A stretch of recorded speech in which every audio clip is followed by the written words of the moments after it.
All right, there it goes. Give it about 7 seconds. You can refresh the page, and then it should be live. Yep. Yep. Shows it on my end. Mm-hmm.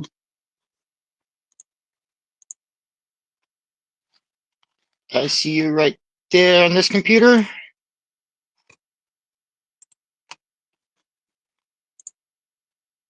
See you right there on this one.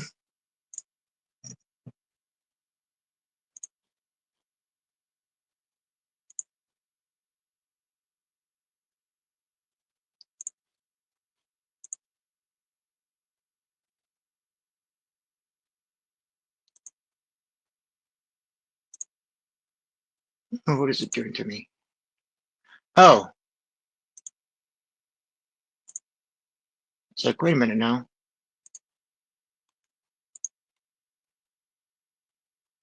How many do we have in here so far? 2 people. Hey. You guys are doing well to have 2 people in here already. You must have some fans. We have a few. It's good to know. It is. That is good to know. All right. Got you on screen. Got this on screen. It's 1833. I think it's time to load the pipe and talk to a band. What's up, everybody? I'm Ozzy, St. Anger Productions. Welcome to St. Anger Productions presents. I have today, I'm not even going to try and pronounce the name. We are. Kanis Gahenna. English, or one more time? Kanis Gahenna. There you go. That's who I have today. I knew I was going to, I would butcher it. It's all right. So we have Tim. Welcome to the interview, guys. Pleasure to have you. Thank you for having us. Yeah, thanks for having us. No problem at all. So I fully support local entertainment. However, local is not limited to just Tonkawa or Tulsa or wherever. Local can literally be anywhere you're located. Local is your scene and your location. With that being said, you guys tell me a little bit about what local means to you. Like what is your location, and describe the local entertainment scene. You want to start us off, Jim? Yeah, I'll start us off. Right. So, for me, local is anybody who actually takes time out of their day to support us. Now, whether that be here or in our surrounding states, we aim to play at different places to gain a fan base wherever we can. I know we got fans out there. It's a matter of finding them. Right. Hopefully you guys will find them through this interview. That'd be great. Reach out to more people.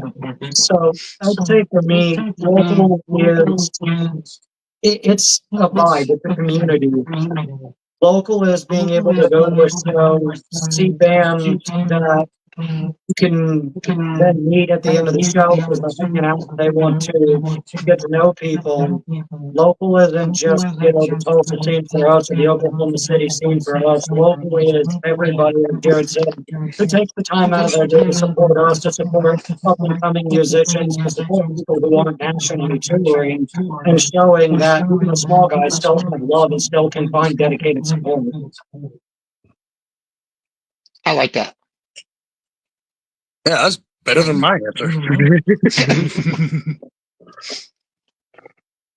Anybody else? You got anything you want to add? You pretty much said what I was going to say.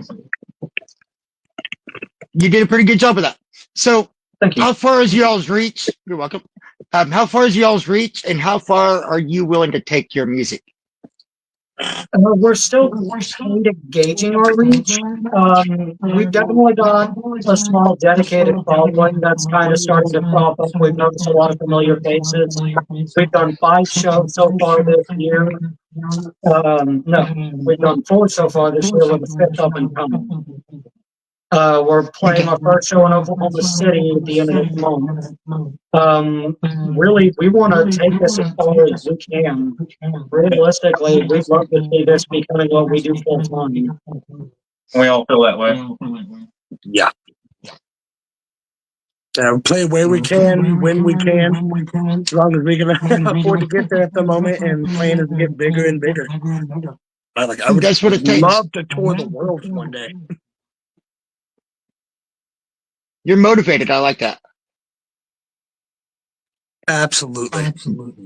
It's good to hear musicians that's actually motivated to get out there and do something.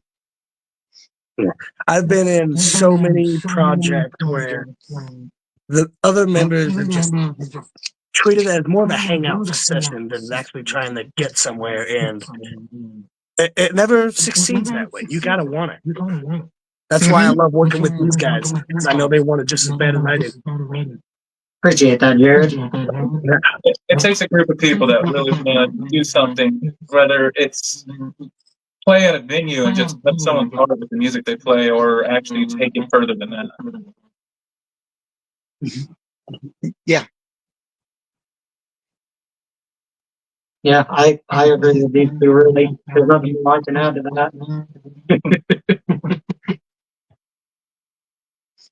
So here's a question for each of you guys, pretty much one at a time. Then after that, I'll ask it again, but for the band. But for each individual, how did you get into music, and what instrument do you play? So I'm the vocalist, and I got into music mostly because of Guitar Hero. If I'm going to be completely honest, my ex-girlfriend introduced me to one song that I absolutely obsessed with when I was like 12, 13 years old. It was Miss Murder by AFI. I knew it was going to be on Guitar Hero 3. I picked that up, and the rest is history. I discovered an entire world of music I didn't know existed.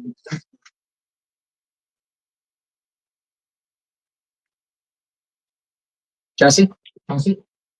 Honestly, getting into music, it took trying to find someone that had music on their old computer that was loaded onto an MP3 player, and I found London Sevenfold, Limp Bizkit. I found a bunch of bands that was just I kind of really fell in love with, and I wanted to travel further with it. And what got me into playing music was actually this gentleman here. Back in my, was it 8th or 9th? It was 8th grade. Yeah. Talent show. He's like, come play guitar with me. Learn this song's Monster by Skillet. We'll play it on stage together. I'm like, you know what? That sounds like fun. Let's do it. And I've been playing guitar ever since then. Nice. Oh, sorry. Did you want to go? Yeah, I'll go.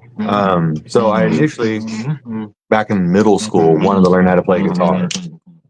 Big fan, just crazy musicians, all that stuff. Wanted to pick up guitar, learn it. Could not get my hand to work. Stopped playing for a while, and then a group of friends in high school needed a bassist, and I filled the slot for a short period of time, and I kind of stuck with it since. Nice. I've got music. Both my parents were actually very. They loved music, and because of them, I actually have a very wide taste. And what got me into metal, honestly, in the early days was like Metallica, and then I discovered Avenged Sevenfold one day. Their album City of Evil, and I heard the back country, and I was like, I want to play that. and so I did. It was actually Sinister Gates that got me wanting to start playing guitar, and I started when I was 18, and I'm 35 now, been playing ever since. I just absolutely love writing and creating. It's like everything to me. Music to me is emotions brought to life. Yeah, I couldn't say Yes. it better myself. Yeah. I absolutely agree. That's what I love about performed solos instead of written is that it's an expression of your feelings for that day. Yep. Each time you play that solo is going to be expressions of your feelings. You know, Yes. like Jared being a metal, you're having a really bad day, you're pissed off. How's that solo going to sound? It's going to sound angry and aggressive, isn't it? Oh yeah, love it. Yeah. But we'll also tell when you're in a good mood because you'll sit there be playing some jazzy stuff, right? Oh yeah. Hey, some jazz metal. There we go. Yeah, so I'm right there from Jerry. Yeah. So we already got the instruments. We know how you got into the music. Now, how about as a band? How did you guys decide to form as a band? Well, it all kind of started when I decided I was done spinning my wheels as a bedroom musician. I put a post out on Facebook saying I was a metalcore slash deathcore vocalist looking to join a band. And this dude hit me up and said he wanted me to be in his band.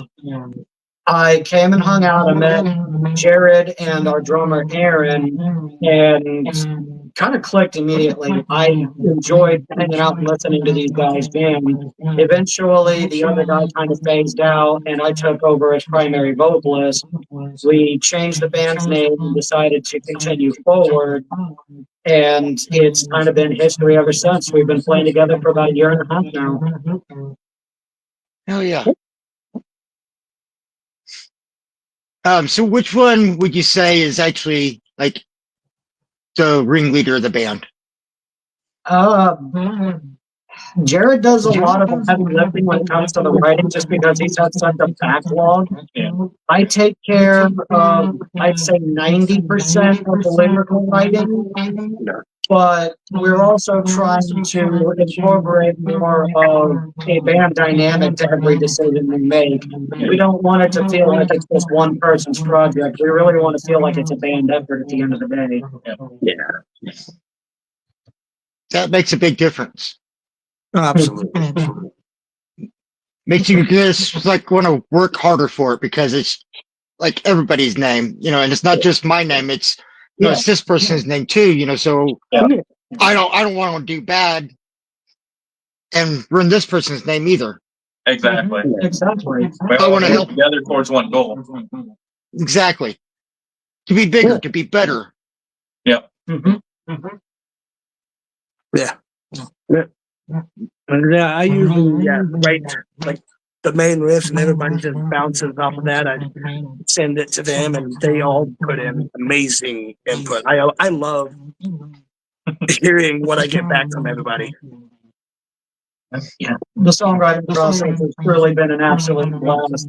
I couldn't have asked for a better group of musicians to hang with every weekend and create music that I'm extremely passionate about. And things that are coming, that's we're trying to really work hard on getting this EP finished and sent out so we have something to listen to. But on the back burner of that, we're working more as together as a band more than we have so far, and it's just we're building off each other, just becoming better musicians and people. It's good. So I want to skip a couple questions and ask you guys this one, since you guys are talking about your writing music and stuff. When it comes to writing the songs, do you write the song as a whole from the lyrical aspect of things? Like, we want our songs to all have actual meaning, or do you write for the musical? Like, we want to produce the music and have good vocals. Or do you incorporate them both together? Like, we want meaningful lyrics and meaningful music. It's a little bit of both. I mean, I want to have fun with everything I do. A lot of my songs come from the heart, but I do write the occasional song that's just lyrically fun. Like our first single, Heal from Chicago, that's out on Spotify, Apple Music, and everything like that. It's about the anime Demon Slayer.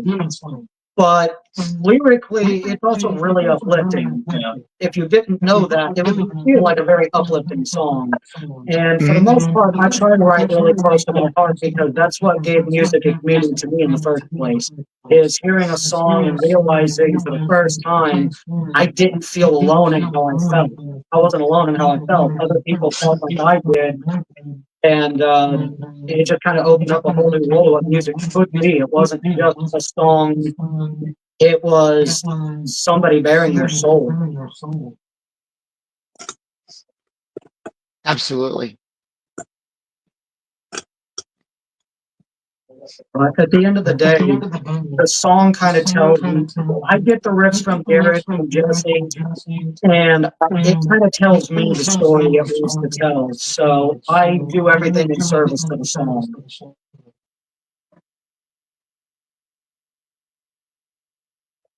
So you absolutely don't just sit there and write songs just to start hammering them out and making more. I have to have the music there for me to write off of. It's very rare I can write something a cappella because then I don't have a sense of rhythm to put it to. I can come up with things, but then they don't always translate well because they can be in odd time signatures or odd BPMs. I benefit greatly from having somebody else to bounce off of. Good deal. So how about a little bit of the musical, the instrumental? How does that work out for you guys? And we just kind of go on the feeling. Someone starts with a riff, they're just kind of messing with it while we're at band practice, and maybe the drummer will come in and he'll just add a little, his own little thing. And then I come in with adding a rhythm, and then Jared will sometimes start adding lead work on top of that. And we're working on trying to save those ideas and work on that. And it's slowly becoming more of organic feeling to the band as we write. Okay. So then you guys have these ideas, you record them, you save them, you pair them like, oh, hey, these lyrics would go good with this that we had recorded 2 weeks ago. Or, hey, I think those lyrics that you wrote down last month on that napkin there at the Denny's, those lyrics would fit this music right here. I actually do have an app on my phone that has a backlog. It's what I use to write all of my lyrics, but I've got one specific page that's just random one-liners that I'm doing something in my life, and all of a sudden I have this line go through my head. I'll jot it down real quick so I won't use it. Sometimes I can use it as a jumping off point, but for the most part, my lyric writing is done organically in the moment, listening to the song itself. Okay. So you like to have that music first? Yeah, I like to have the music first. Okay. And I'm always right. Yeah. Even if it's just like a single riff or like a verse chorus kind of vibe that we can build into something more. I like to have some kind of foundation. Okay. I like that insight.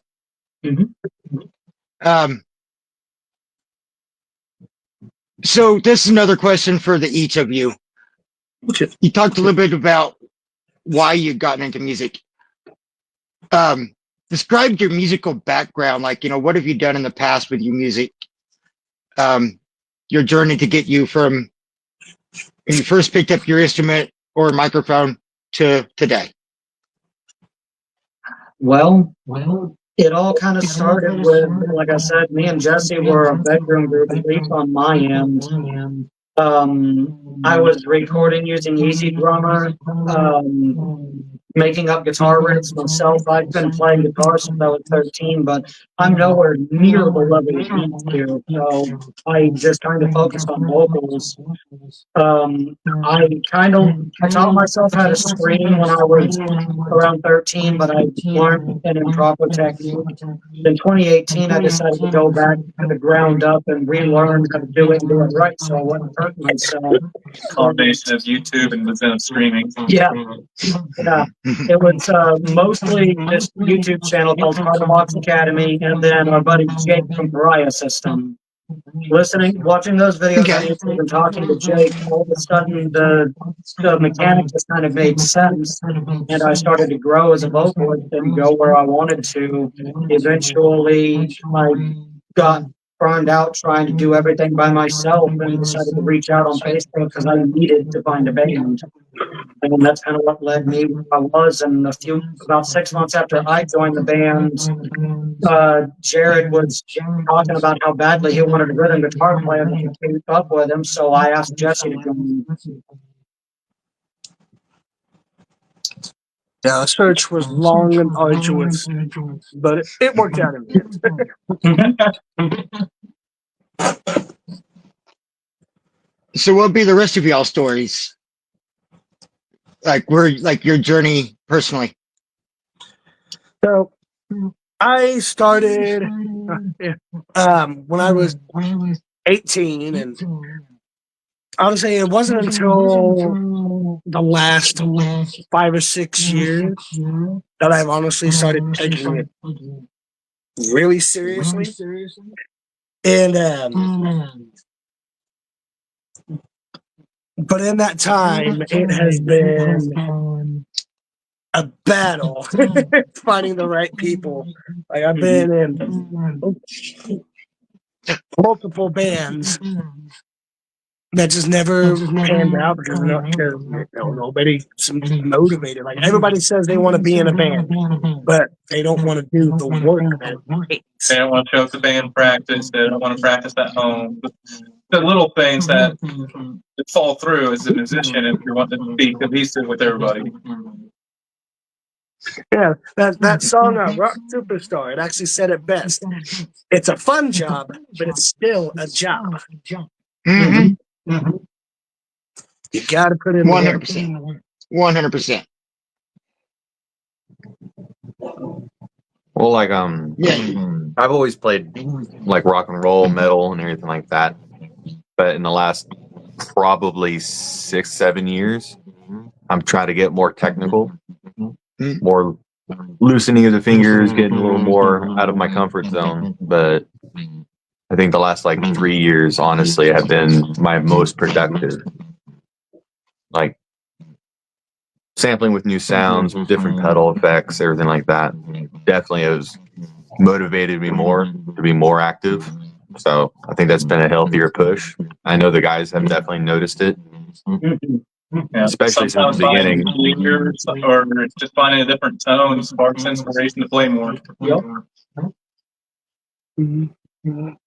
Playing bass is definitely like a feeling.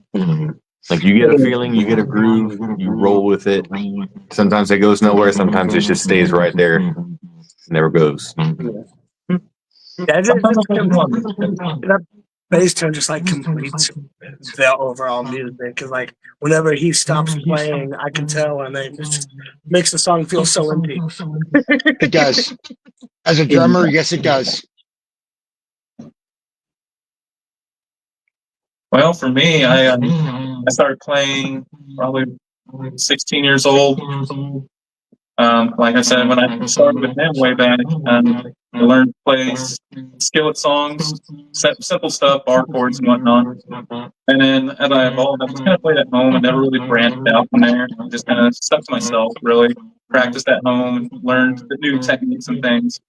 But ever since being in the band, I've grown a lot as a musician, learning a lot more, picking up on Jared's techniques and how he approaches things. It definitely is it broadened my mind and it makes me want to learn more and be as good as him or better. You know, it makes me want more for myself. Thanks, bro. So how do you see your all's future in music? Like both as a band and as an individual musician? I would love to see this being what I do with my day to day. I've wanted that ever since I was a kid. I want music to be my life because music is my life.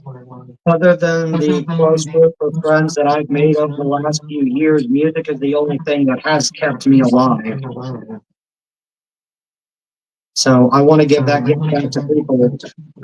I could quote it best with words that were written in a song by Motionless in White. All I want is to reach someone to say something that could change their life forever, to let them know that they're not alone. Because that's what music did for me. Absolutely. Thank you, music. Mm-hmm. Thank you. So on individual levels, like, what are your goals? Like, where do you think you're going to be in the future musically? I'm hopefully because I'm currently the band's producer, and I would actually like to make music my life career. You know, between making music and I can help other people out with productions one day. Yeah. That's all I really want to do, and it's just create I music. definitely like to do the same, broaden my horizons a little bit, stay in music, but find alternate things besides just a band that I can do to help the band, and also, find sustainability. Mm-hmm. That's pretty much the end goal too. Like, always wanted to own my own studio, recording everything. Just like, I've always wanted that. Thought that'd be a really cool deal.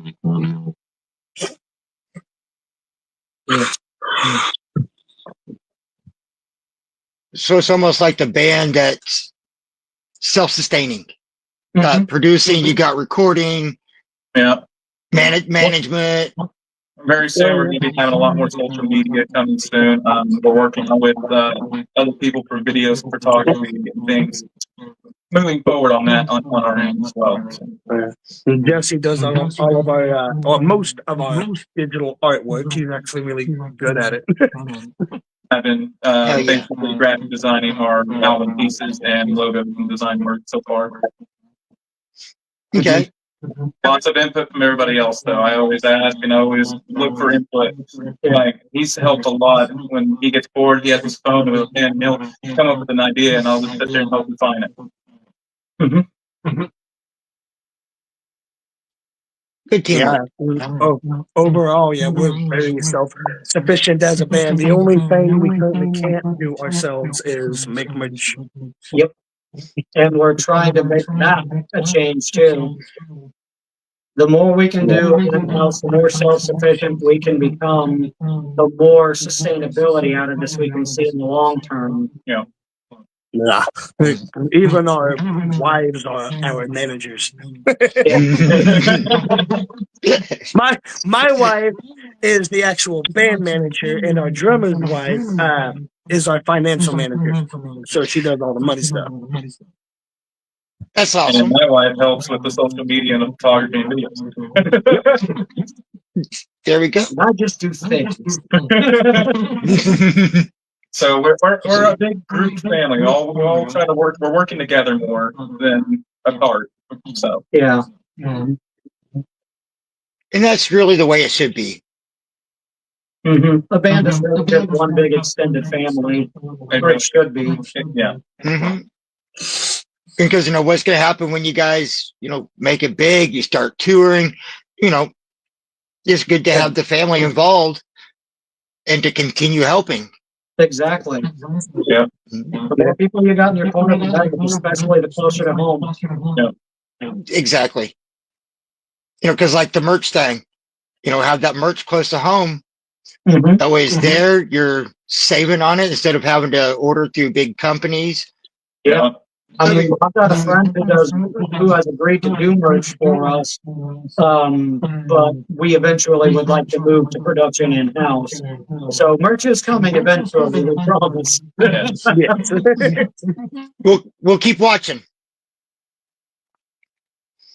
Let me see. So tell us about your current projects. And if you guys have any individual projects that you have going on, feel free to describe those, promote those. So really, we've just been hard and heavy on this little 5-song EP we've been working on. It's the core 5 of the 6 songs that we play currently in our live set. They were the first 5 songs we as a group collectively got together and finished. we feel like we grabbed these 5 songs because we finished them so quickly, and we feel like it's a good overall sample of kind of what you can expect in little different places for our sound. We are also working on more songs in the background. We have quite a backlog to work through, but really we're trying hard to get this EP finished. We've got one song that we're trying to get out as a single to follow the Kamikagra before the 5-song EP comes out. Yeah. Okay. Yeah, it's been a long process. I am the only one that actually I do have a solo project outside, and it goes by Rustlung. It's just when I do a little bit heavier stuff. That isn't quite the style of the band, and I do more like death metal type stuff over there. Okay. But the band is currently my main focus. I actually haven't done hardly anything for my solo in a while because I've been too busy working with these guys. Because it's honestly just taking over because I've been having so much fun doing it. We're just keeping you busy. That's all. Yeah, and that's okay. Keep me busy. So, here's a good one then for you.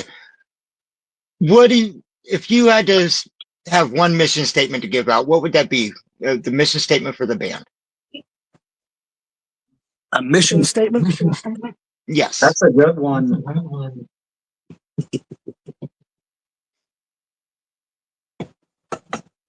All things are temporary. Hold on.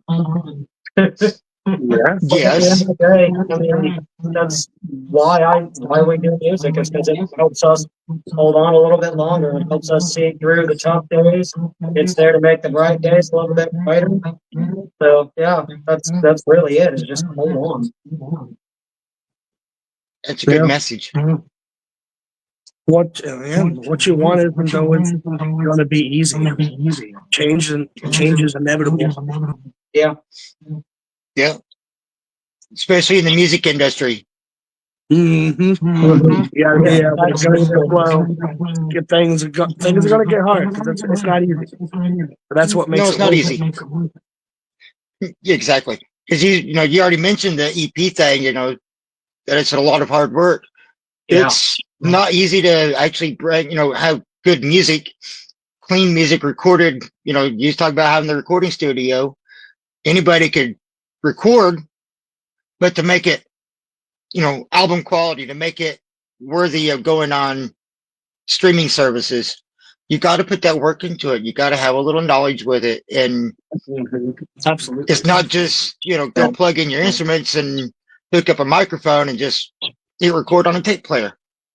Yeah, there's a lot of back end work that goes into it, and we're lucky that Jared has a lot of that experience already because he's been doing it for so long. He took the initiative to learn on his own, but also Jesse and I have a little bit of experience with that as well, because when we were trying to do the bedroom thing just on our own, we took a deep dive into it trying to figure out how to produce on our own. So we've got the knowledge pool there to make it work. Absolutely. Sorry. Go ahead. No, you're good. Kind of the reason our project never really lasted is we really didn't have a drummer to help fuel that inspiration and drive. We bounced off each other, but it just never really felt like it went anywhere. We struggled by ourselves for some reason. Getting to play with real musicians instead of a computer was the best decision I think we've ever made. I mean, clearly that shows, because in such a short time we went from meeting up for the first time in the garage to we've played Badass or 3 times now in a place called the Go Theater twice. Okay. So yeah, I'd say this is the best decision we've ever made. Yeah. Well, good deal. Thank you for making that decision.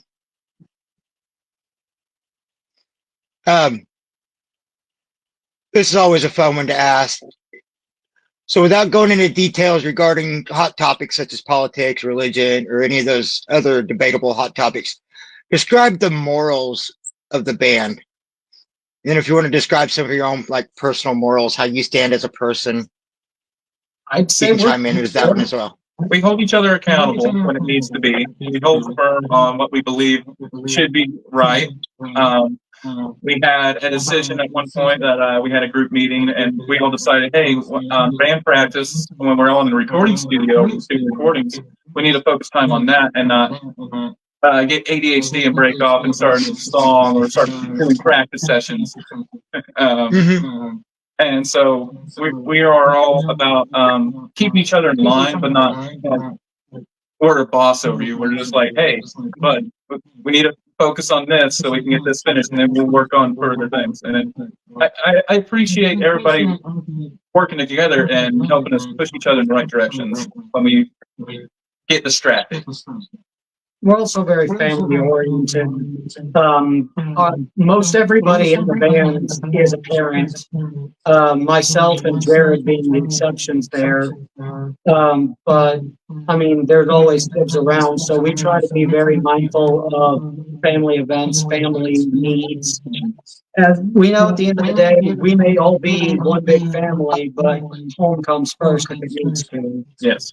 So, and we try to bring that kind of feeling with us with the way we interact with our fans and friends. We try to treat everybody like their family because, you know, everybody deserves to be treated like a decent person. Absolutely.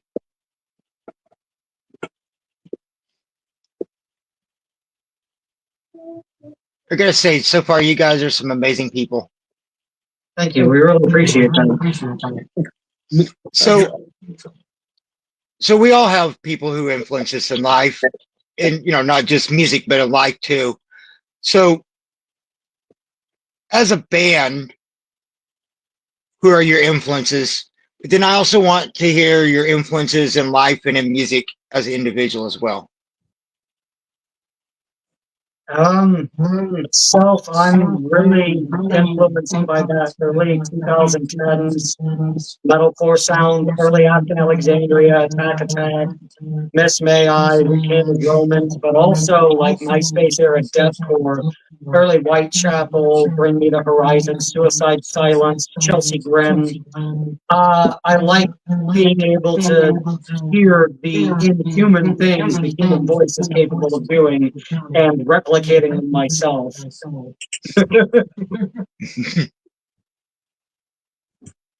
But as far as people I look up to, I mean, really, it's just the musicians behind the music I love. Outside of that, it's the people I've made friends with in the local scene, like Jake from Bria System, to name one, and the guys I jam with every weekend, Jared, Garrett, Aaron, Jesse. I look to these guys a lot for inspiration because that's Bradley from Bases Loaded. Yeah, He's a Bradley. huge shout out. Yeah, Bradley from Bases Loaded. He supported me for a very long time. So, I mean, mostly it's just people within the local community and the people I've looked up to as a musician. The rock and metal scene is very barometer. We all work together. We all try to look out for each other in some way or form, seems like, and it's great. 100%. That's the rules of the mosh pit. Yep. Yeah. If one falls, you pick them up. Mm-hmm. Might not do the same for bandmates or fellow bands. Right.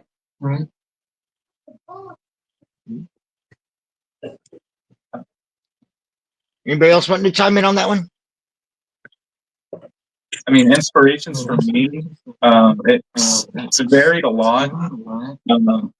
I go from anywhere from Alter Bridge on the lighter side of things all the way to Ice Nine Kills and the early 2010s metalcore myself. I don't venture too much into the heavier scene of like Jared and Raven does, and maybe some of the other guys, but I do enjoy it. It's just, it's not my thing most times. But I say a lot of the hard rock and more the jazzier chords, I'm leaning towards wanting to learn more of that to influence how our sound progresses in the band.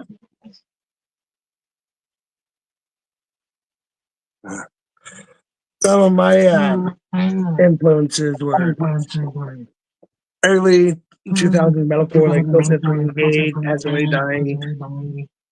And then I ended up getting into the heavy stuff like next to the MySpace era deathcore bands like All Shall Perish, and it made me want to get to the more technical side of guitar playing. And it's just been sorry. I guess I'm a little nervous. I don't have to be nervous. It's only 2 people watching. But and what was the rest of the question other than influences? I'm sorry. Like who is your influences? Oh, here's my influence. So specifically, my influences. I'm playing guitar. Chris Whitman from both. Currents and Shadow of Intent. Yes, thank you. I'm horrible with names, so don't ask me. Yeah, I know he knows. Encyclopedia of Mother Form Death there. But no, it's just I like how versatile he is. He's one of my definite modern influences, and one of the, of course, like classical influences more along the lines of like Randy Rhoads. I can never remember his name, but I always really liked the guitarist Creed and Ultra Bridge. I know Jesse. Yeah. I hear a lot of Darkest Hour and the Black Dahlia Murder in your playing as well. Those are three definite influences. Ryan Knight of Black Dahlia Murder. Oh, he's god tier. I guess my influences are vastly different because, like, when I got into metal and everything like that, I got into like power metal and thrash and hardcore. Like that's kind of where my baseline has always been. But no, like I just love music in general. So like I'll actually get lost in just the groove. I won't even notice things around me. But honor for you. oh man, dude, I get lost sometimes, and I've just got my headphones in, walking around. It's bad.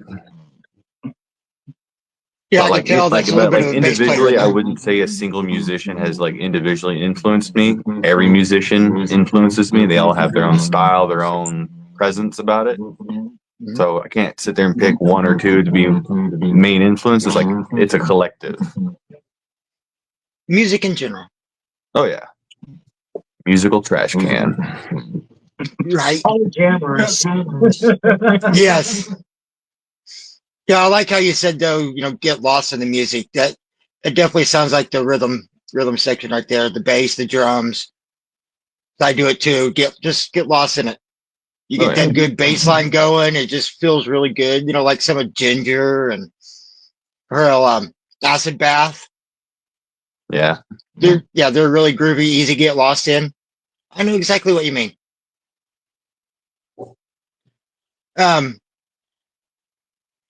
So when it comes to things like the big dogs of the industry, your managers, your producers and promoters, what do you guys look for in those people? Like if you had to hire a manager, you needed a promoter, what do you look for in those people? Just somebody who's got the reach to be able to kind of get our name out there a little bit. Somebody who can get our foot in the door at some of these venues like the Vanguard, the Wynyard, the 89th Street in Oklahoma City. We'd be looking for somebody who could give us a chance, give us our start. Somebody who could bridge the gap between what we can do just reaching out and communicating with venues by ourselves and getting the cold shoulder and getting on some of these national headlining tours as an opening act. Mm-hmm.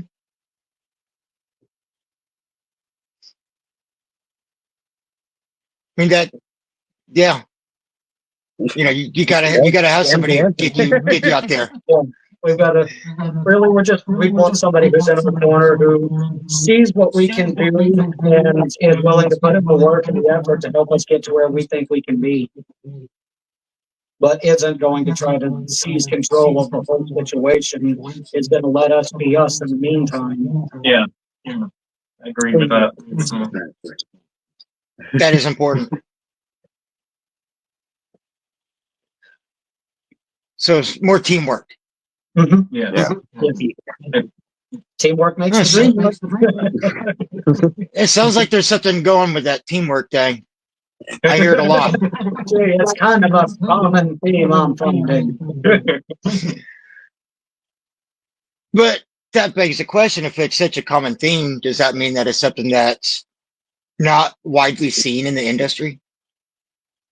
I mean, yes and no. With a lot of bigger bands, especially once you've gotten to the point where you've gotten some recognition and you're starting to headline, it feels like the industry, I wouldn't necessarily say the band manager, but definitely the record label has a lot more say in what your sound is going to be than what you do. And that's never really been what I've been about. I've been about making the sounds that we want to make and that we enjoy playing. If it's not us, it's not us. Yes, we used to do a cover band at that point. Yeah. Yeah. I don't believe in the idea of a ghostwriter. I don't believe in the idea of hiring a musician to play a part they can't. If it's not us, it's not us. It's our heart and soul out there. It's our hard work, our blood, sweat, and tears. So it sounds like it'd be important to know what you're getting into when you sign with a label. Absolutely. 100%. So how about recording studios? I know you said that that's a dream of yours, having your own recording studio. So you would know a lot more, I'm assuming, at least, well, I guess both of you, because, if you're going to do some of the producing stuff. So what do you guys look for if you had to look for a recording studio? Good soundproofing and a decent audio engineer. Those two things will go miles above just about anything else. Good equipment is also another good thing. If they're running with the bare basics and the cheapest of the cheap, you're going to get what you pay for. Mm-hmm. Well, it's like an audio engineer, you want somebody who is non-biased, who just enjoys making, creating, recording, the process. As long as they love the process Yeah. and they don't judge on the music, that's more freedom realistically for a recording studio to actually thrive. And that's kind of what I would want to push us to maintain and focus for. And it's like I would like say, somebody that knows that typically works with hard rock and metal type sounds. That way they know a little bit more about the music. Yeah. And what it should sound like. Definitely would want to work with somebody who at least has a little bit of a background and a heavier sound, because there is an entirely different approach that goes into recording metal than goes into recording pop or country.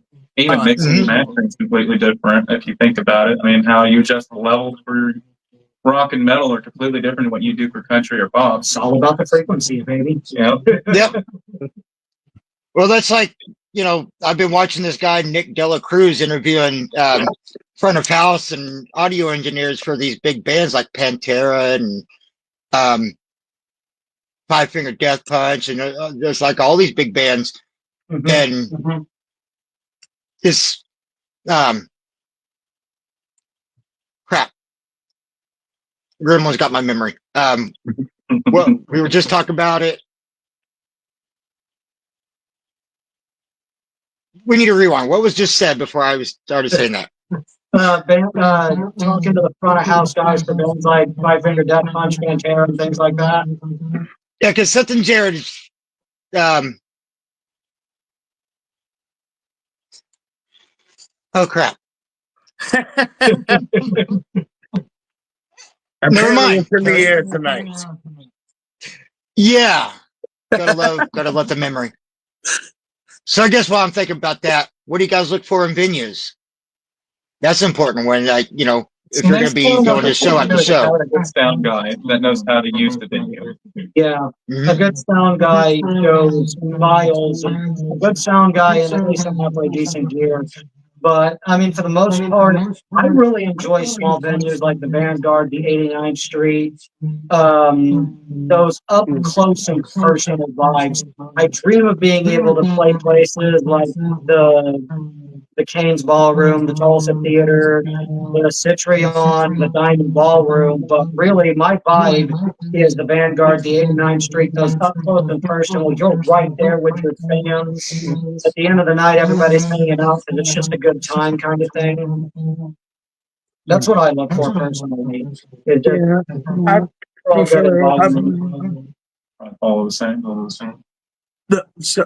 somebody else coming up. So, I would say like I like it up close and personal too. I would definitely not be opposed to doing like arenas one day and stuff like that. Dream big. Yeah, And love to do it one day, but yeah, you never know. But yeah, you never know. yeah, We could no, take like, up the bid open for event seven but for having us and not, they'll pay one day. but yeah, but having not personally experienced that, yeah, like I know I like I like being up close and personal, like with all the fans and all the people watching us. And I would like to, play at the more popular local venues, like Kanis Ballroom and Vanguard, just like you said. How about places like Whiskey A Go Go? Yeah, I've never heard of it, but we are never too big for anybody. Well, like, so if really you'll have famous us, we'll venue in play California. Yeah, Whiskey A Go Go is one of those old school names that, I mean, hell, even OTEP, when they were a young band, played there. Mm-hmm. Okay. They've been around long enough. I know Motorhead played there very early into their conception. Yeah, that'd be a good place for you guys. Yeah, one day, man. That's the dream. Where is Something like Whiskey? that. Travel that far from home. I know there's the local band Brigade that I just played there recently. Oh, that's cool. Yeah, Where is Whiskey a Go Go? In LA, California. I believe. Yeah, LA, California. I think LA. And You I know, think it's like on you one guys day. also, Yeah, Boulevard. definitely one day. yeah, Yeah, like you for guys sure. are saying with the up close and personal at the venues. I gotta say, as a fan of local music, I love that too. You know, you don't have that security barrier in a row of security members keeping you away. You know, you got that, interpersonal connection to really build that energy upon each other a lot easier. Yeah, Absolutely. that's what drew me into the local scene to begin with, is catching a couple of shows at the Vanguard, getting to see local bands, and realizing Tulsa and Oklahoma City have an absolutely thriving local metal scene. Mhm.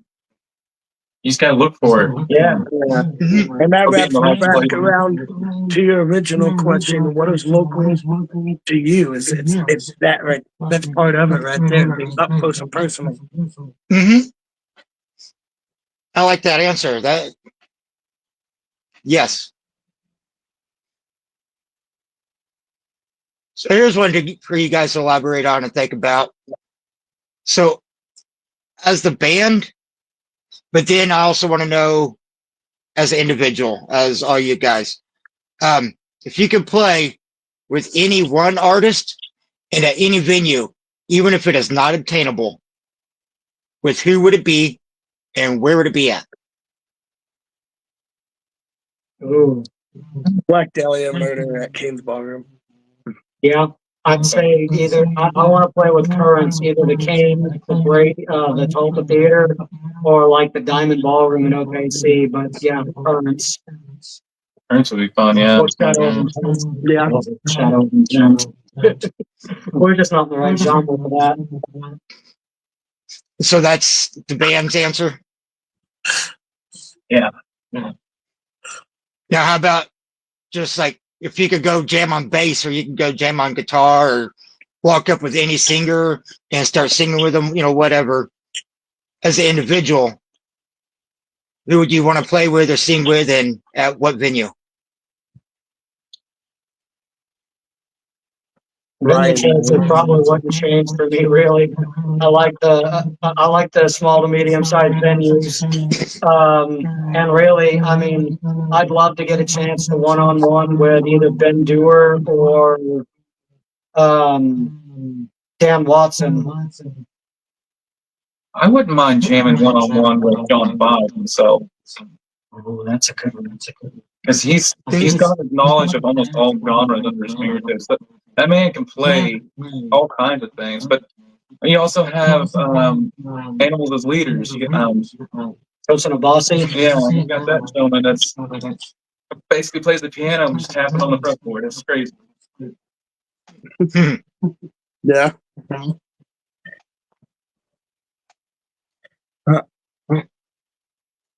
We don't really have much viewer questions. Some guy named Aaron's been in the comments. That's our drummer. Possibly. That's More the likely, that's our drummer. Yeah. Yeah, he said your drummer is one of them. He said that earlier during one of the a good producer that can help the artist bring out their best in their music without altering it in a way that isn't the sound of the band. Holy crap, if that ain't what you guys basically said. Yep.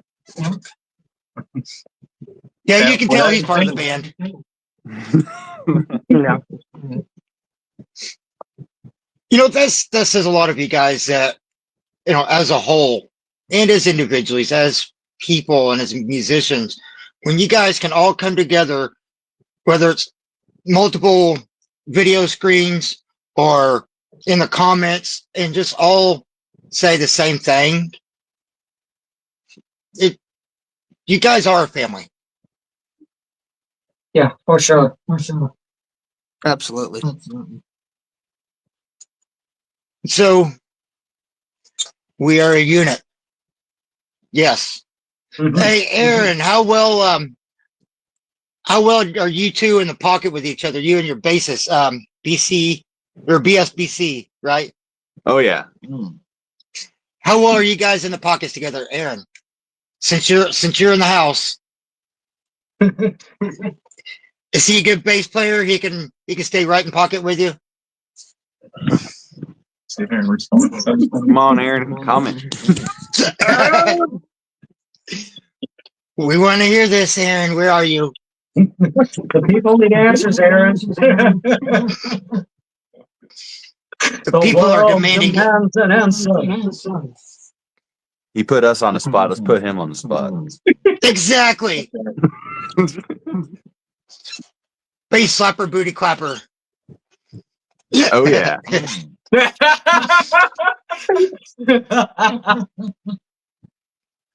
So that's a good question then. When you play bass, do you pick it, finger it, or slap it? I'm Not like that. I heard that. No, currently I am working on more fingering techniques, but currently it is strictly pick. There is one song that I am currently working on that I am actually soloing for finger technique only. So it's Nice. kind of branching out of my comfort zone, but it's definitely something more technical. I've heard a little bit what he's working with, and it'd be a lot of fun to introduce it to the band. It's a lot of practice, yeah. It is. It's always a lot of practice. If you want to get better, want to succeed. Yeah. I'm trying to get my my soloing capabilities with the least chariots so we can throw solos back and forth on stage. That's some kind of one of the things I'd love to do. Little guitar battle. Put it there. You got this. Sounds like it'd make a good show. Oh yeah, it'd be fun. Yeah. Yeah, you just got to put in that hard work to get there.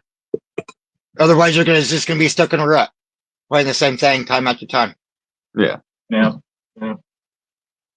So Aaron said we tend to get right one track with each other real well, and that grooves train starts rolling.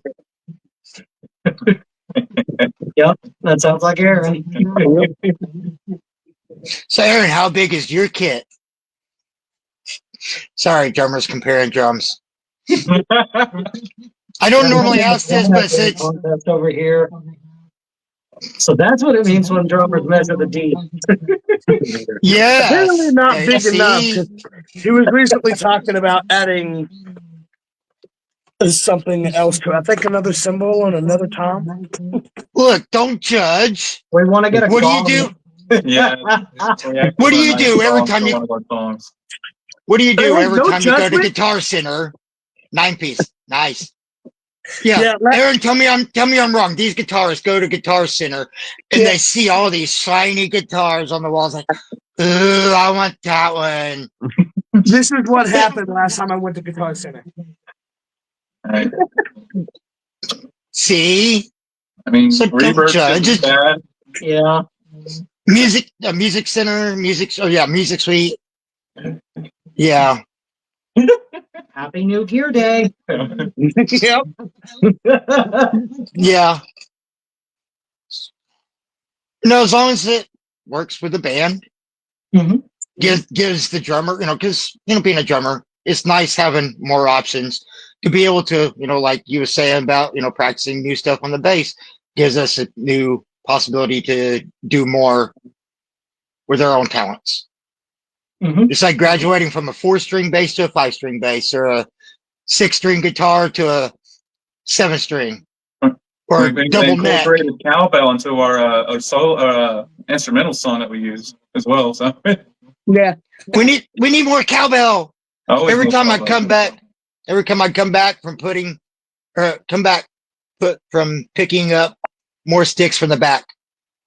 I mean, hey, if you got a con tree, there you go. Those things are always shedding sticks. I'm sitting on a gold mine in my backyard. I just need to learn how to butcher a cow so I can get fresh drum heads.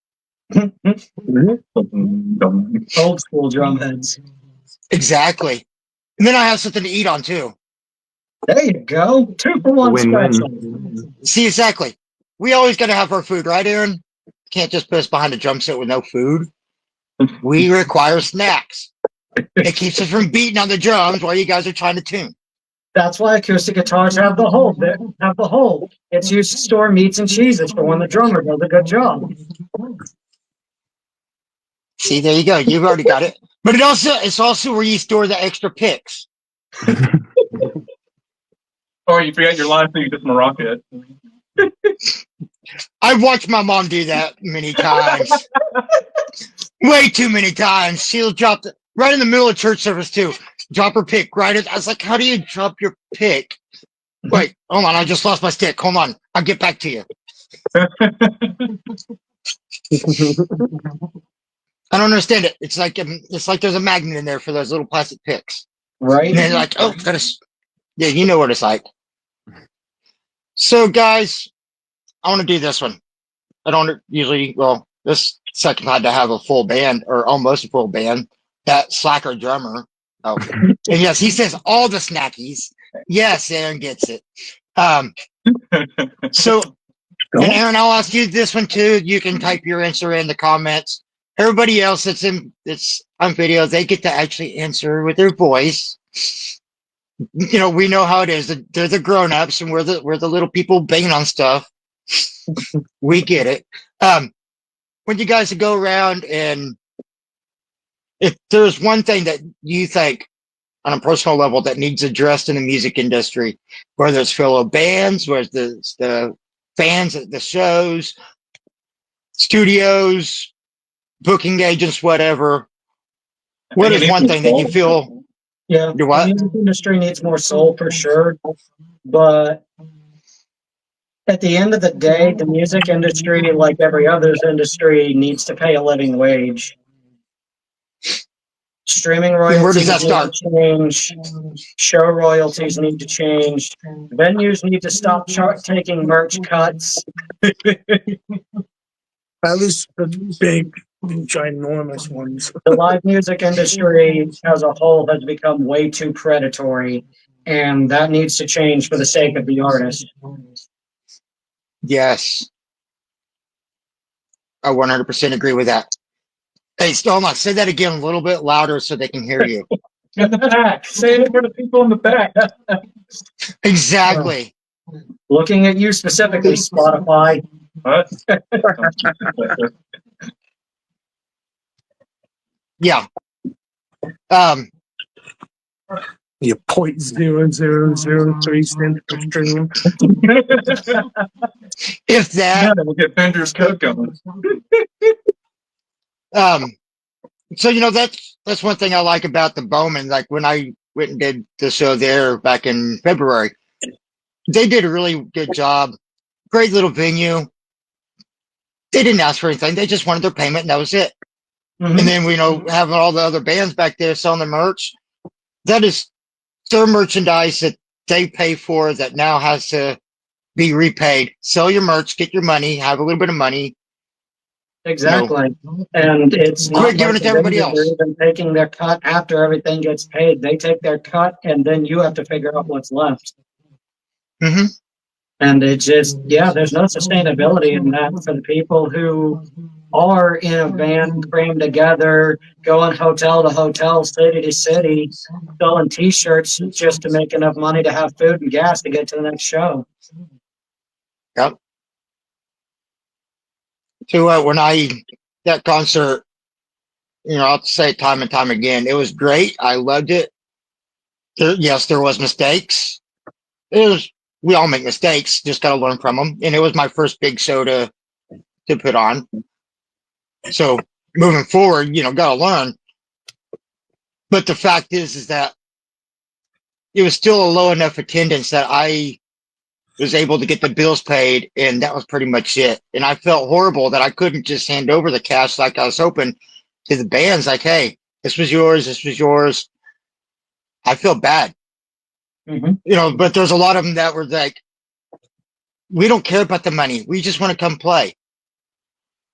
We want to be heard. Yeah.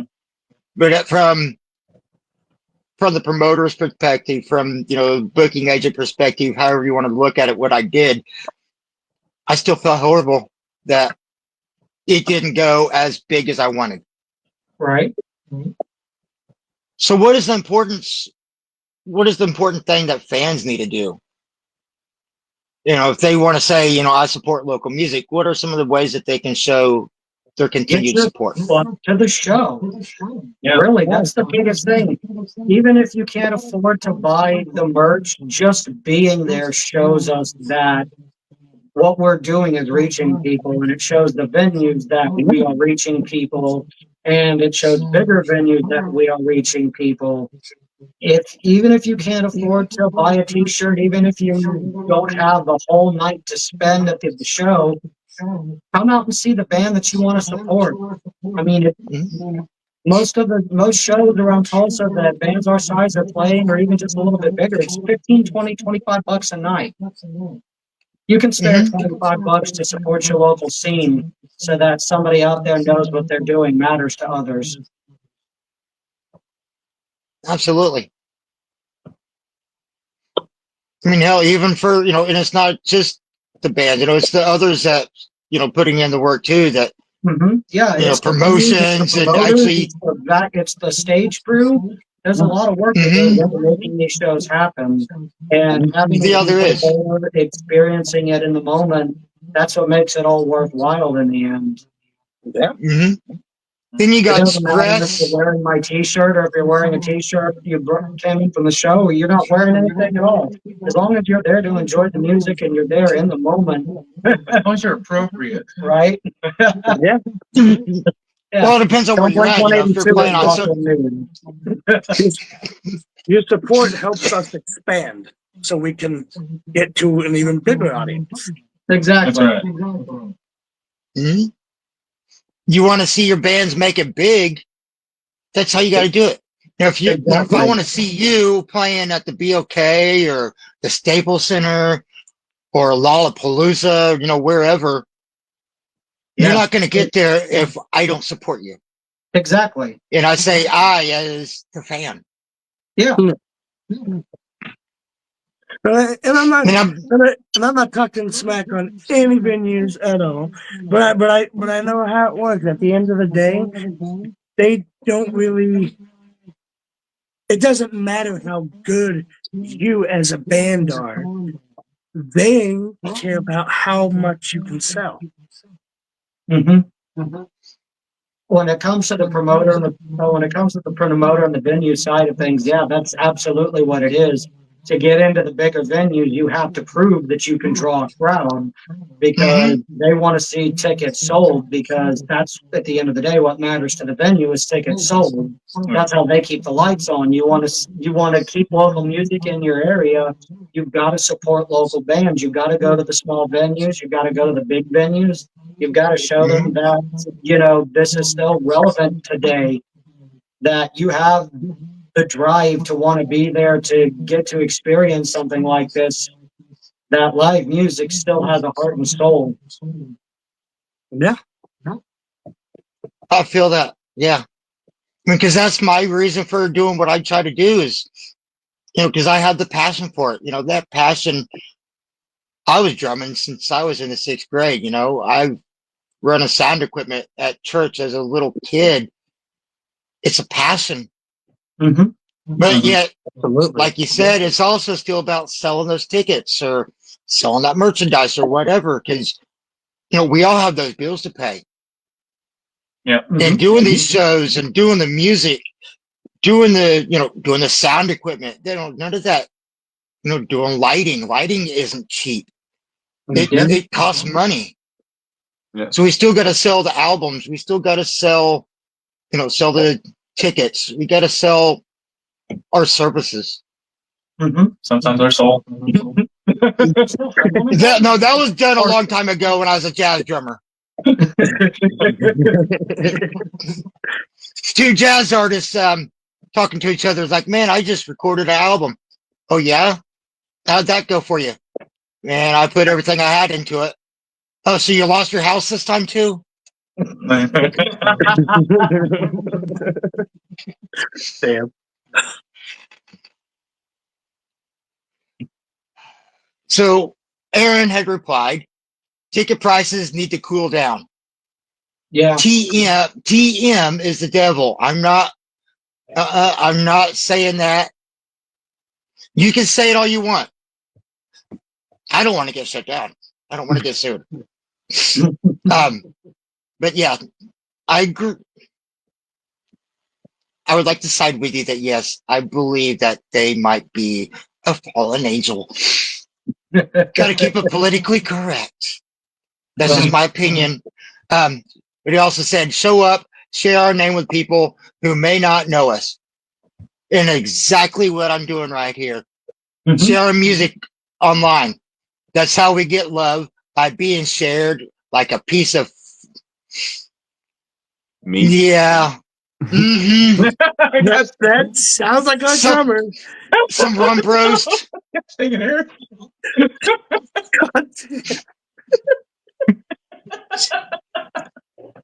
Aaron, I'd love to be a fly on the wall up above that drum set. Just damn us drummers. Why do we gotta have such dirty minds? We gotta have something All we that don't get the banging you attention. do. We gotta do something for attention because we're way back hidden behind you guys.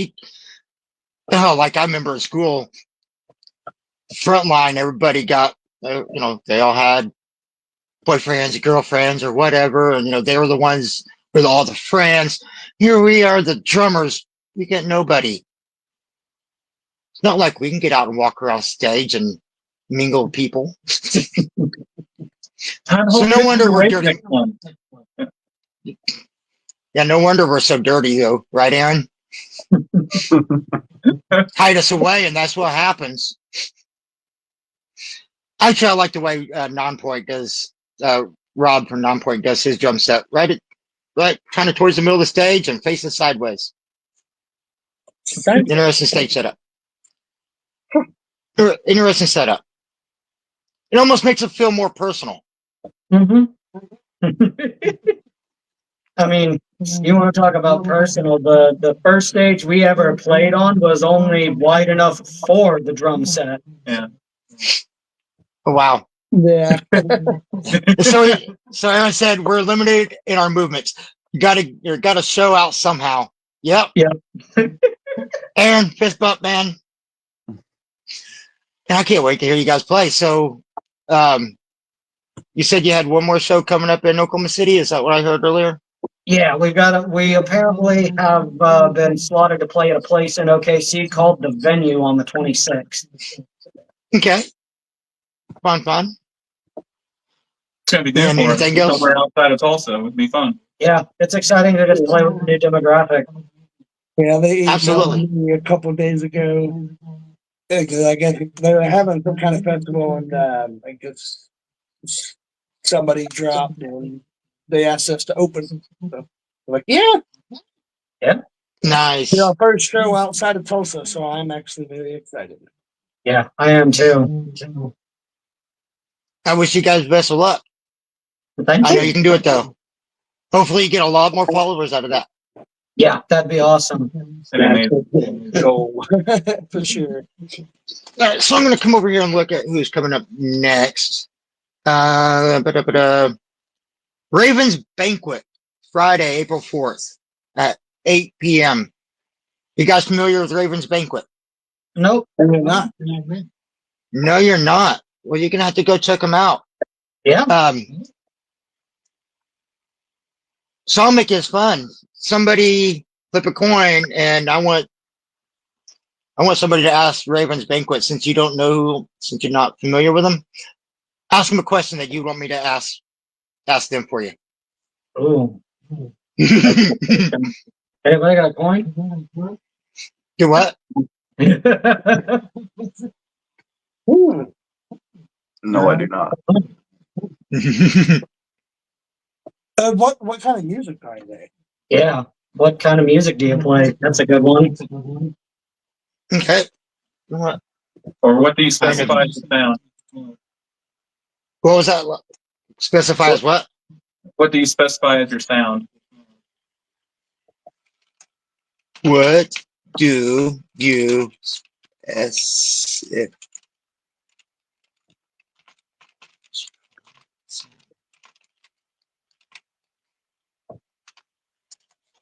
All right, I will ask them for you.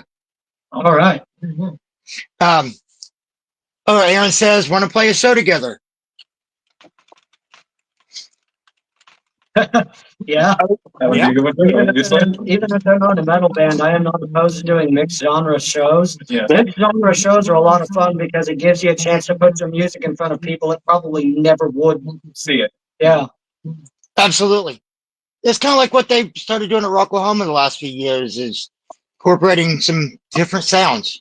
Mm-hmm. Yeah. You know, you talked about evolving and getting better. Would you say that overall the taste of music may be shifting? Like, like you look at the history of Rocklahoma, you go from some of your, hair metal stuff to your rock, and then, a lot of people are wanting metal and mosh and stuff, and then now adding a little bit of hip hop element in there. Yeah, Would you say I've definitely noticed there has been a shift in the kind of music that Rocklahoma is drawing in.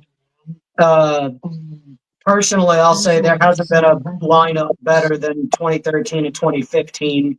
Those 2 years specifically, they had, in my opinion, the best of everything. They had some of the greatest classic rock bands. They had some up-and-coming metal bands. They had some up-and-coming rock bands. They had some bands that, were really big in the early to mid 2000s that are still going strong. That's how I got introduced to Motionless in White. It's how I first saw Austin Alexandria. But the last few years, you see a lot more radio rock, more classic rock, and yeah, I have noticed some hip hop starting to bleed into it. which don't get me wrong, I don't think it's a bad thing. There's a lot less heavy on the bill than I would like to see. It's a lot more indie rock. Maybe we can energize the field and bring the heavy back. Yeah. I know there's a lot of Bring the bands you rock want back to. That being said, there are some bands out there that do it really well. Oh yes. Oh yeah. Oh yeah. Oh, Oh yeah, one of my favorites Well, I is mean, bands in this Powerhouse. genre, Bill Murray's out there doing things that technically probably shouldn't work, but do. Oh yeah, Country country core. core. In what? There's In what country music and does that metalcore work? mix. But it You got works Bill so Murray. well. Yeah. Jared, I know you were trying to say something. Oh, I don't remember. It's all good. Oh, am I rubbing off on you?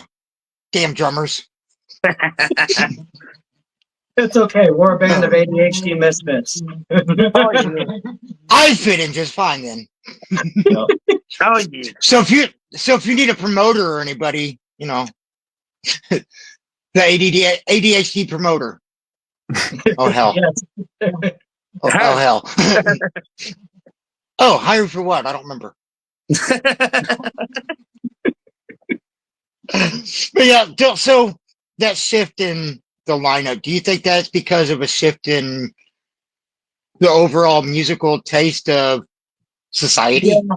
Oh, yeah, I do think a lot of that has to do with the overall general taste in society. Let's be honest, hip hop sells. And right now it sells really good.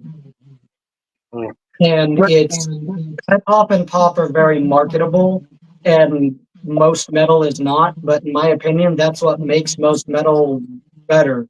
It's raw. Mm-hmm. It's So not there pushed have out been as much. It has more feeling behind it in some sense. Not saying all music doesn't have feeling, but like you said, it's more raw. Mm-hmm. But It I is. do feel like overall metal is getting more popular too, because there's actually been Yeah, a lot of hip hop and metal collaborations. Like Spirit Box did a collaboration with Meg Thee Stallion, and let's be honest, it's a fucking banger. yeah. Mhm. The Browning did that collab with Jake Hill. You've got bands like Hacktivist that are rap core bands. I really like to see more of that. Mhm. Falling into reverse. Yeah, Yeah, but love or hate Friggin' Ronnie Ronnie. Radke, the music, I love it. Jared's right though. Metal's actually bigger than it ever has been. Hip hop, and country dominate the charts in the United States, but worldwide, metal is the number one genre. Yeah, I feels like it. I would say it's definitely the most flexible because Yeah, I've always said there's a type of metal for everybody. yeah. Mhm. You want metal that's just a fun time. It's got some 80s influence to it, and you like synthwave, but you also want breakdowns. Listen to Eskimo Callboy. You want music that's going to melt your fucking face. You're going to listen to Slaughter Prevail or Whitechapel. Cannibal Corpse. Yeah. You Oh, like absolutely. you like country and metal? There's Bill Murray now. There literally is a subgenre of metal for everybody. Yeah. So, you just talk about the mixed shows. Mm-hmm. It almost feels like, I'll take it, back to Rocklahoma. That almost feels like what Rocklahoma tries to do, bring in that little bit of mix. Like, Yeah. you got I think a killer rock lineup. Yeah, I agree. I think Oklahoma's going from traditional rock and roll and metal to embracing the spirit of the Rock and Roll Hall of Fame, which is embracing the spirit of rock and roll itself. You don't have to be a rock and metal artist to be rock and roll. Mm-mm. And then, you get some of these, popular bands like the year Tech Nine was there. How many people went specifically for Tech Nine, bought the single day pass because that's when they're playing? They get there. What else is there to do besides listen to, what band is this over here playing? Oh, I like that. Who is that? Exactly. Oh, I like this band. Ooh, I like that band. Mm-hmm. I guess I do like a little hard rock or a little metal. Right. And what did they do? Bring in somebody different in. Exactly. Or, they had Yellow Wolf and MGK and, look at the times Jelly Roll's been there. and the Right. crowd that he brings. But then when you get the whole, thousands of people for a Jelly Roll show that's just so emotional, it's like you can't deny that music, regardless of genre, still brings people together. Like this year, we have Citizen Soldier coming. Holy crap, they've gotten me through a lot of stuff this past year. That's an emotional group. Mm-hmm. Yeah. And I try to bring a Music little brings bit of people an together. emotional connection to our group, to our sound, and to our stage presence. There's one song in particular that I try to bring attention to because I wrote it mostly to myself, but also to anybody who grew up feeling like I felt.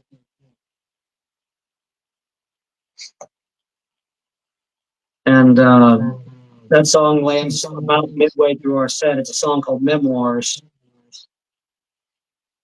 I got to listen to that one. I'm looking forward to it being out to where people can. That one's one of my favorites that we played. It sounds like I might be making that one a favorite too. Don't tell the other bands, but it sounds like a damn good song. Thank you. And this one's actually going kind of short. We're sitting at 1:26 right now. Yeah. My longest one so far. Yeah, we need a charger. Yeah, right. Oh, I've done that. Like I've had it completely charged, and by the time I'm getting off here, it's like 10-15%. Is like, wow, that was perfect timing. Yeah, I made sure to charge it before this. Yeah. Well, I've had one that took 3 hours. That was a really good interview. Okay. But like I said, this does help having, you guys are all, together and share common interests and common ideas and common morals, and you just come together and make one common band. Yeah. That's not so common. It really is. And a lot of times nowadays, people treat a band more like a business transaction, and you can hear it in the music and see it in their stage presence. In a way, it kind of is a business transaction, but in a separate. Business, but if there's no passion in it, you can definitely see it. When somebody's Absolutely. just there for the dollar it's going to make them, and they don't really care about anything else than that, or they just specifically care about going in, recording, and being done with it, or going in, playing the show, and being done with it, versus being there to have a good time, to make connections, to reach people. There, you can see the difference in the show and the different kind of vibe it brings. 100%. I mean, because like you was describing, that's the one that's going to be stuck playing at the bar for the rest of their musical career, with 3 or 4 EPs released that sound like they were done in the basement. Right. They don't want to take the time to put into it. They don't want to put the effort into it. They show up, they play, they're done. Where's the fan interaction? Where's the energy at? You got to, if you have that passion, you have the energy. You have the energy, the crowd's going to feel it. They're going to give the energy, and it just back and forth from there. Yeah. If that's all it is, I'm showing up and playing and going home. Where's that energy? Exactly. Yeah. More passion, more energy. Sorry, that video popped up in my head. ADD much? A lot of much. Yeah. A lot of much. It runs rampant in the band. So sounds like we all need to go do some shopping then, huh? I think I need some guitar. I need some drum heads. Yeah, I need to get some new strings. Strings. Yeah. 9-volt. I could use a couple cables. Oh, there's the money right there. So, guys, is there anything else that you wish to add that you feel that needs to be said? The floor is yours. I mean, to the people who have supported us up to now, we thank you for everything you've done for us. Want to take a moment to shout out the guys' wives because they do a lot to help support us and to help keep us going. Yeah, big shout out to everybody that's supporting us. I mean, the more support we have, the further we can go, and that's what we're wanting. We want to show everyone what we're made of, man. We want to show people what we got, and we want more for ourselves, but we also want to give at the same time. Anybody else? And I got nothing. a big shout out to you. Thank you for taking Yes. time out of your day to do this for us. We really appreciate it. Thank you, guys. You're welcome. I hope you guys can get some good followers out of this. But then I hope you guys can bring some followers that'll follow the other ones. You know, Start that chain like I've reaction. said before. Yeah. Exactly. Like I said before, I want to be that network switch that brings everybody together. The fans, the bands, the producers, the industry. I want to be that network to connect the industry from coast to coast, border to border. Because local, like we said, local isn't just here. Walla Walla, Washington. I know I use that one a lot. It's local to them. Connect locals, connect fans, make it one big family. That way, when you guys make it big and you're getting ready to go tour, you might be able to pick that band out of there from Oregon or over there in Rhode Island, It connections. Yeah, absolutely. Or maybe it's somebody that has some good gear that they want to donate to build a recording studio with. Yeah. Yeah. See? Connections. Connections. My cash You never know. Cash App's links in the comment for everybody. Leave some tips, be generous. So you don't have merch or anything yet, right? Not yet. We're working on it. We are hoping to have some by our next show. We just got to get together this weekend and decide what we want. Yep. Okay. Any music at all? Somebody said Spotify earlier. Oh wait, that was. We have on Spotify, Apple Music, and YouTube for sure. We have one single out right now called Hino Kami Kagura. We have one more that we're hoping to have out soon, and then a 5-song EP that's going to have those 2 plus 3 more soon to follow that, and much, much more in the pipe work. So there's no shortage of music coming. It's just in the process. It's just a matter of time. So guys, go give them a like and follow and watch for the new music, watch for future shows. Go support them at the one in Oklahoma City. If you're in Oklahoma, anywhere around 150-mile radius of Oklahoma City, I'll ask for the date, but on that date that they give, you need to be there, show up, and support these people as they get their cherry popped in Oklahoma City. Their OKC cherry. April 26th. We'll see you then. See, go support them. Make their first time a good one. Hell yes. But go follow them so you can know when they play next time, just in case you can't make it this time. Yeah. Absolutely. So fellas, if there's nothing else, like I was saying earlier, I got Raven's Banquet that's going to be interviewed Friday, April 4th at 8. Then I have Aquafire, Miss Amanda Smith, Saturday. Aquafire, actually. I talked to them a long time ago. They played at Badass Renee's. Yeah, I think they were at the Save Badass Renee show. Yeah. They're a great band. Yeah. I like them. Oh, yeah. Good people. And I had We Are Branches. Oh, wait. Amanda is Saturday, April 5th at 3. Then we have We Are Branches, Sunday, April 6th at 1. So you guys be sure to come. Well, especially like on Saturday, you guys can come give Amanda hell for them. Yeah. Just all get in the comments and just be some good supporters. Of course. Yeah. Some good brothers to a fellow band. Yeah. So, all right. I want to thank you guys again. I can't thank you guys enough. You guys have been amazing. I can't wait to finally hear you guys get Thank you more. for having us.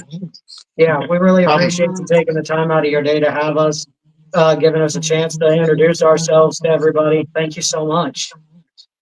You're welcome. Man,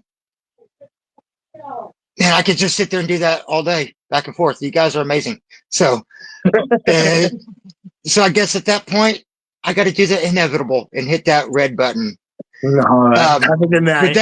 But that doesn't mean that it ends the session. It'll just end the line live. So, ladies and gentlemen, Insane Anger Productions presents. What was the name of your band again? Kanis Gahenna. There you go. Guys have a good. Yeah, you guys have a good night, and I'll see you everybody Friday the 4th at 8 p.m. Sounds good.